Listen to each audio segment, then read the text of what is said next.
മലപ്പുറം ജില്ലയിലെ പരപ്പനങ്ങാടി അരയൻകടപ്പുറം ഏറെ പ്രസിദ്ധമാണ്.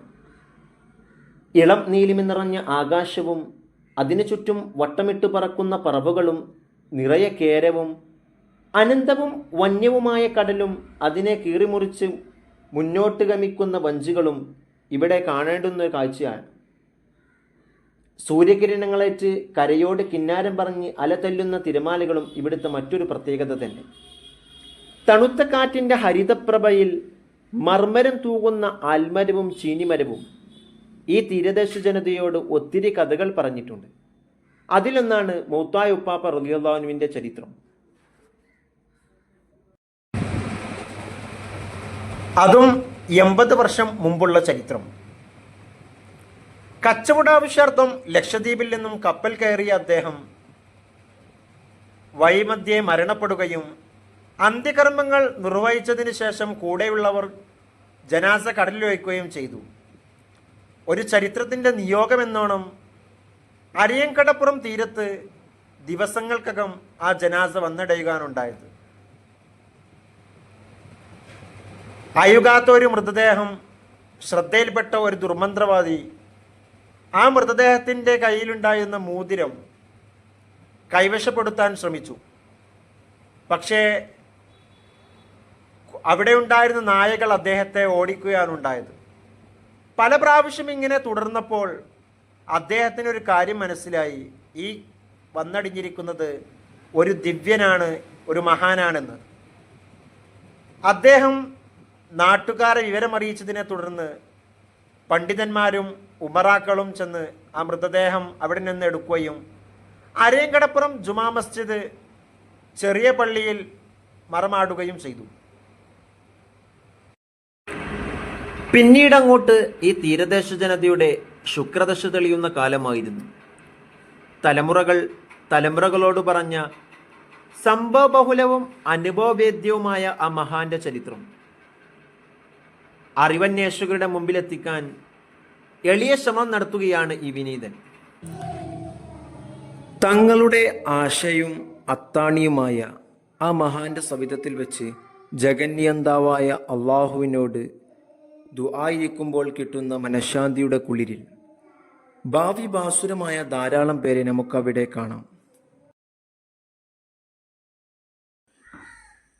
ഏറെ ആദരവോടെയും ഭവ്യതയോടെയും അതിലേറെ സ്നേഹത്തോടെയും ആ മഹാനെ ഇവിടത്തുകാർ വിളിക്കുന്ന ഒരു പേരുണ്ട്. അതാണ് മൗത്തായ ഉപ്പാപ്പ എന്ന്. നിർമ്മലമായ മനസ്സുകളിൽ അള്ളാഹുവിനെ പ്രതിഷ്ഠിച്ചവരാണ് ഔലിയാക്കൾ. അവനെയല്ലാതെ മറ്റൊരാളെയും അവർ ഭയപ്പെടുകയുമില്ല.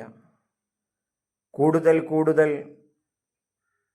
തന്നെ പടച്ച റബ്ബിനോട് അടുക്കാനായിരിക്കും ഓരോ വലിയും ശ്രമിച്ചു കൊണ്ടിരിക്കുന്നത്. അവരുടെ ജീവിതത്തിൽ കറാമത്ത് പ്രകടമായവരും അല്ലാത്തവരുമുണ്ട്. വിവിധ മർത്തബകളിൽ ആ ഔലിയാക്കൾ അറിയപ്പെടുക തന്നെ ചെയ്തിട്ടുണ്ട്. മുഹിദ്ദീൻ ഷേഖ്, റിഫായി ഷേഖ്, മമ്പുറന്തങ്ങൾ, അജ്മീർ ഖാജ, ഇബ്രാഹിം ബാദുഷ എർവാടി എന്നിങ്ങനെ ഒട്ടനവധി മഹാന്മാർ ഖുതുബും ഗൗസുമായി നമ്മുടെ മുന്നിൽ തന്നെയുണ്ട്. എന്നാൽ നമ്മുടെ കേരളത്തിൽ ഔലിയാക്കന്മാരായി ജദുവിൻ്റെ ഹാലിനും മറ്റുമൊക്കെയുള്ള ഒട്ടനവധി മഹാന്മാർ നമുക്ക് കാണാൻ സാധിക്കും. അവർ അള്ളാഹുവിനെ തേടുകയാണ്. അവരുടെ കണ്ണുകളിൽ അള്ളാഹു ഉണ്ട്, അവരുടെ കാതുകളിൽ അള്ളാഹു ഉണ്ട്, അവരുടെ കൈകളിൽ അള്ളാഹു ഉണ്ട് എന്ന് പറഞ്ഞാൽ അള്ളാഹുവിനേക്ക് അടുത്തുകൊണ്ടിരിക്കുകയാണ് അവർ ഓരോ സമയം ചെയ്യുന്നത്. അതിനായി അവർ ദിക്റുകൾ ഉരുവിടും. ശരീഅത്തിനെതിരാവാത്ത രീതിയിൽ ജീവിതം മുന്നോട്ട് കൊണ്ടുപോകും. ശരീഅത്തെന്ന കടലിലൂടെ, ത്വരീഖത്തെന്ന കപ്പലിലൂടെ ഹക്കീക്കത്തെന്ന മുത്ത് തേടിയവർ യാത്ര പുറപ്പെടുകയും കാറ്റും കോളും നിറഞ്ഞ അന്തരീക്ഷത്തിൽ അവർ ഹക്കീക്കത്ത് കൈപ്പിടിയിൽ ഒതുക്കുക തന്നെ ചെയ്യും. അതോടുകൂടി അള്ളാഹു കാറ്റും കോളും നിറഞ്ഞ വൈതരണികൾ താണ്ടി ഹഖീഖത്തെന്ന വിജയമന്ത്രം അവർ കരസ്ഥമാക്കുകയും ചെയ്യും. അങ്ങനെ ഒരുപാട് ത്യാഗങ്ങളുടെ അധ്വാനങ്ങളുടെ ഫലമായാണ് ഒരാൾ അള്ളാഹുവിൻ്റെ വലിയായി മാറുന്നത്.